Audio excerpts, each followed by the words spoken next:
શ્રી સ્વામિનારાયણ મંદિર વડતાલધામ સંચાલિત વિશ્વ પ્રસિદ્ધ યાત્રાધામ સાળંગપુર સ્થિત શ્રી કષ્ટભંજન દેવ હનુમાનજી મંદિર ખાતે પૂનમ નિમિત્તે તારીખ 29/6/2026 સોમવારના રોજ દાદાની જરદોશી અને એમ્બ્રોઇડરી વર્કના વાઘા ધરાવવામાં આવ્યા હતા.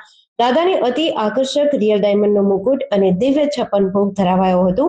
સાથે જ સફેદ ગુલાબના ફૂલો વડે અલૌકિક શિવ સ્વરૂપ શણગાર કરાયો હતો, જે ભક્તો માટે આકર્ષણનું કેન્દ્ર બન્યો હતો. દાદાની સવારે 5:30 કલાકે મંગળા આરતી પૂજારી સ્વામી દ્વારા, ત્યારબાદ સવારે 7 કલાકે શણગાર આરતી કોઠારી વિવેક સાગરદાસજી સ્વામી દ્વારા કરાઈ હતી. ભગવાન શિવનું પ્રતીક એવું ત્રિપુંડ એવં હિમાલય અને બરફાચ્છાદિત પહાડોની પ્રતિકૃતિ જેવો માહોલ કરવામાં આવ્યો હતો, જે દાદાના આ શૃંગારને વધુ દિવ્યતા પ્રદાન કરતો હતો. આ દિવ્ય દર્શનનો લાહવો લેવા માટે મોટી સંખ્યામાં હરિભક્તો આવ્યા હતા. સાંજે 5 થી 7 કલાક દરમિયાન રાજોપચાર પૂજનનું આયોજન કરવામાં આવ્યું છે.